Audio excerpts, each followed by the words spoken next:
Students, मैं doctor Deepa Kaushik, associate professor history, government girls college Rajgarh. आज BA first year के प्राचीन भारत के इतिहास वाले पेपर में हमारा टॉपिक है चंद्रगुप्त विक्रमादित्य।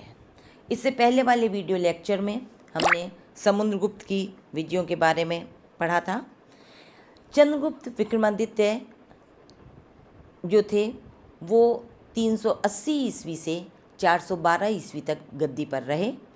आज के वीडियो लेक्चर में हम उन्होंने किस प्रकार वैवाहिक संबंधों के द्वारा राजनीति को सुदृढ़ किया, तत्पश्चात शकों और वाहलिकों को परास्त करके कैसे अपने राज्य को सुदृढ़ किया और किस प्रकार एक योग्य प्रशासक के रूप में उन्होंने कार्य कर गुप्त साम्राज्य को स्वर्ण युग के क्षेत्र में आगे बढ़ाया, या गुप्त साम्राज्य जो है वो आगे चलकर समस्त गुप्त शासकों के कुशल प्रशासन के कारण, उनके साहित्य प्रेम के कारण कैसे प्राचीन भारत का स्वर्ण युग बना, इसकी चर्चा करेंगे। चंद्रगुप्त विक्रमादित्य गुप्त वंश के महान सम्राटों में से एक थे, जिनकी लोकप्रिय उपाधि विक्रमादित्य थी। समुद्रगुप्त के पश्चात गुप्त वंशावली में उनके पुत्र चंद्रगुप्त विक्रमादित्य का नाम आता है। इन दोनों सम्राटों के मध्य अल्पकाल के लिए संभवतः रामगुप्त, जो चंद्रगुप्त का ज्येष्ठ भ्राता था, उनका शासन रहा और गरुड़ चिन्ह अंकित सिक्कों के आधार पर रामगुप्त की ऐतिहासिकता विद्वानों द्वारा स्वीकार की जाती है।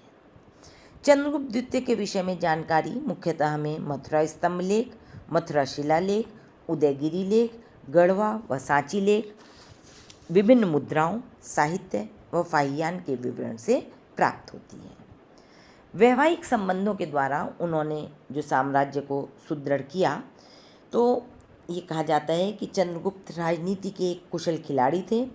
उन्होंने अपने पिता द्वारा प्राप्त विस्तृत साम्राज्य को सुदृढ़ करने में वैवाहिक संबंधों को आधार बनाया।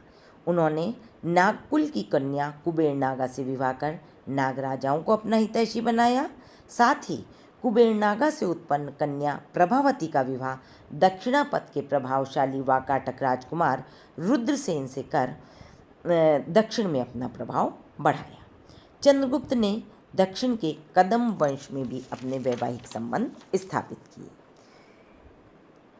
हेमचंद राय चौधरी के अनुसार गुप्तों के वैवाहिक संबंध उनकी बाह्य नीति में विशेष महत्वपूर्ण स्थान रखते हैं। चंद्रगुप्त के पिता समुद्रगुप्त द्वारा छोड़े गए विशाल साम्राज्य में अभी पश्चिमी क्षेत्र के शक व दक्षिण का वाकाटक राज्य स्वतंत्र था। अतः चंद्रगुप्त ने अपने विजय अभियान के द्वारा साम्राज्य को सुदृढ़ करने के प्रयासों में सर्वप्रथम छोटे छोटे गणराज्यों को समाप्त करने पर विचार किया और शकों के दमन के कारण वे शकारी के नाम से जाने गए। तो सर्वप्रथम उन्होंने गणराज्यों का जो अंत किया उसको देखते हैं कि समुद्रगुप्त ने अपने विजय अभियान में पश्चिमोत्तर भारत को कुषाण, मद्र, क्षत्रप तथा खरपिरक आदि छोटे गणराज्यों को अपनी अधीनता स्वीकार करने को विवश किया, किंतु गुप्त साम्राज्य में सम्मिलित नहीं किया था। अतः उदयगिरी अभिलेख से हमें पता चलता है कि चंद्रगुप्त ने इन गणराज्यों को अपने राज्य में मिला लिया। तत्पश्चात जो उनके शासक की सबसे महत्वपूर्ण उपलब्धि थी वो थी शक विजय। समुद्रगुप्त की विस्तृत भूभाग विजयों का गुजरात व काठियावाड़ में शासन कर रहे शकों पर कोई प्रभाव नहीं पड़ा था। अतः चंद्रगुप्त द्वितीय भारत से विदेशी राज्य को पूर्णतः समाप्त करना चाहता था। वाकाटकों के गुप्तों के सहयोगी बन जाने से उनका यह कार्य और सरल हो गया। डॉक्टर बसाक का मत है कि मालवा व सौराष्ट्र पर विजय प्राप्त करने में चंद्रगुप्त को अपने दामाद वाकाटक राजा से यथेष्ट सहायता प्राप्त हुई थी। भारतीय अनुश्रुतियों में चंद्रगुप्त को शकारी कहा गया है। अधिकांश विद्वानों के अनुसार चंद्रगुप्त की शक विजय 389 ईस्वी से 412 के मध्य किसी समय रही होगी। चंद्रगुप्त द्वितीय की इस विजय का राजनीतिक महत्व होने के अतिरिक्त आर्थिक व सांस्कृतिक महत्व भी काफ़ी अधिक है, क्योंकि अब गुप्त साम्राज्य के अधीन भड़ौच का बंदरगाह आ गया और जिससे कि भारत का पश्चिमी देशों से व्यापार होने लगा। तत्पश्चात शक विजय के पश्चात उन्होंने वाहलिक विजय की। मेहरौली स्तंभ लेख में चंद्रगुप्त द्वारा सिंधु के 5 मुखों को पार कर वाहलिकों पर विजय का उल्लेख मिलता है। UN राय लिखते हैं कि वाहलिक उस समय उत्तर भारत में महत्वपूर्ण सत्ता के रूप में शासन कर रहे थे और वाहलिक उत्तरी कुषाणों को कहते थे। वे किसी समय बैक्टीरिया के शासक रह चुके थे। महाभारत व रामायण के प्रमाण प्रस्तुत करते हुए डॉक्टर भंडारकर व डॉक्टर दशरथ शर्मा ने प्रमाणित किया है कि पंजाब का वह भाग जो व्यास नदी के दोनों तटों का निकटवर्ती था, वाहलिक नाम से प्रसिद्ध था। अतः चंद्रगुप्त द्वितीय ने उत्तरी कुषाणों को परास्त कर इसी विजय के उपलक्ष्य में विष्णु ध्वज या लौह स्तंभ की स्थापना की थी और बाद में यह लौह स्तंभ अनंगपाल या फिरोज शाह तुगलक द्वारा अपने मूल स्थान व्यास नदी के समीप से दिल्ली में स्थानांतरित कर दिया गया। वाहलिक विजय के पश्चात चंद्रगुप्त ने पूर्वी प्रदेशों पर विजय का प्रयास किया जिसमें वो सफल हुए। मेहरौली स्तंभ लेख से ज्ञात होता है कि प्रत्यंतर नरपति, समतट, दवाक तथा कामरूप के राजा बंगाल में गुप्त साम्राज्य का अंत करने के लिए एकजुट हो गए थे। उन्होंने एक संघ का निर्माण कर लिया था।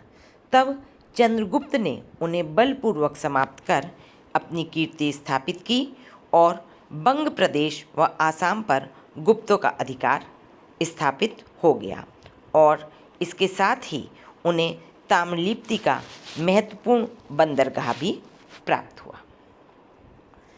तत्पश्चात चंद्रगुप्त ने दक्षिणापथ पर, जिसे कि पूर्व में समुद्रगुप्त ने अपने अधिकार में दक्षिणापथ के 12 राजाओं को कर लिया था, उस पर वो कुछ समय पश्चात समुद्रगुप्त के पश्चात जब रामगुप्त गद्दी पर बैठे थे तो कुछ उनमें से स्वतंत्र हो गए थे। उन्हें अपने अधिकार में करने का कार्य भी चंद्रगुप्त विक्रमादित्य ने किया और उन पर अपना प्रभुत्व स्थापित कर लिया, जिसके परिणाम स्वरूप साम्राज्य की सीमाएं अरब सागर व बंगाल की खाड़ी तक विस्तृत हो गई। अतः चंद्रगुप्त द्वितीय का विस्तृत साम्राज्य पश्चिम में गुजरात से लेकर पूर्व में बंगाल तक और उत्तर में हिमालय की तलहटी से दक्षिण में नर्मदा तक विस्तृत था। अब यहाँ पर हम देखते हैं कि चंद्रगुप्त का भारतीय इतिहास में क्या स्थान है कि वे एक महान विजेता भी थे, कुशल प्रशासक भी थे, साहित्य अनुरागी भी थे, महान राजनीतिज्ञ भी थे। इन बातों पर हम संक्षेप में चर्चा करते हैं कि चंद्रगुप्त द्वितीय की गणना प्राचीन भारत के महान यशस्वी सम्राटों में की जाती है। वे एक महत्वाकांक्षी शासक होने के साथ साथ एक कुशल योद्धा और महान विजेता थे। आर्यव्रत को एक राजनीतिक सूत्र में बांधने का जो कार्य समुद्रगुप्त ने प्रारंभ किया था, उसे उनके पुत्र चंद्रगुप्त द्वितीय ने पूर्ण किया। विजयों के फलस्वरूप उसने विक्रमादित्य की उपाधि धारण की, जिसके वे वास्तविक पात्र थे। तत्पश्चात वो इसके साथ ही वे एक महान राजनीतिज्ञ भी थे और अपने पिता की भांति उन्होंने निपुण राजनीति करी। उनके वैवाहिक संबंधों की नीति से साम्राज्य सुदृढ़ हुआ। वाकाटकों से वैवाहिक संबंध स्थापित करके उन्होंने उन्हें तटस्थ बना दिया। उसने उत्तर भारत को एक शासन सूत्र में बांधकर न केवल राष्ट्र को राजनीतिक एकता प्रदान की, वरन आर्थिक समृद्धि के द्वार भी खोल दिए। शकों को उन्मूलित कर विदेशी सत्ता से उन्होंने देश को मुक्त किया। एक कुशल प्रशासक होने के कारण चंद्रगुप्त द्वितीय के शासनकाल में प्रजा सुखी व समृद्ध थी। फाहियान के विवरण से भी स्पष्ट है कि चंद्रगुप्त विक्रमादित्य का काल शांति एवं ऐश्वर्य का युग था। विंसेंट स्मिथ के अनुसार चंद्रगुप्त द्वितीय एक सशक्त शासक थे। उसने विशाल साम्राज्य के निर्माण के साथ साथ उसको स्वस्थ प्रशासन देकर अपने को इतिहास में प्रसिद्ध कर दिया। साथ ही वे एक धर्म सहिष्णु शासक थे, सभी धर्मों के प्रति सहृदय थे। चंद्रगुप्त स्वयं वैष्णव धर्मावलंबी थे। उनके अभिलेखों एवं मुद्राओं में उन्हें परम भागवत कहा गया है, परंतु अन्य धर्मों के प्रति सहिष्णुता दिखाते हुए हम देखते हैं कि उनके मंत्री वीरसेन तथा शिखर स्वामी शैव धर्म अनुयायी थे, जबकि उनका सेनापति आम्रकादव बौद्ध था। साथ ही उनके शासन की सबसे महत्वपूर्ण विशेषता उनके साहित्य अनुरागी और कला प्रेमी होने की है।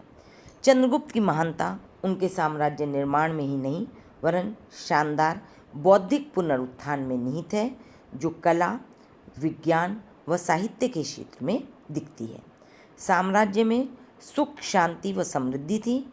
उनके दरबार में महाकवि कालिदास व धन्वंतरी जैसी महान विभूति प्रतिष्ठित थी। Doctor R.C. मजूमदार के अनुसार राजनीतिक महत्ता, सांस्कृतिक पुनरुत्थान के युग को संपूर्ण करने वाला चंद्रगुप्त अपनी प्रजा के हृदय में स्थान पाने में सफल रहे।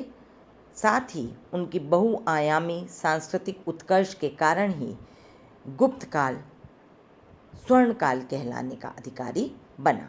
निसंदेह चंद्रगुप्त द्वितीय एक महान पिता के महान पुत्र प्रमाणित हुए।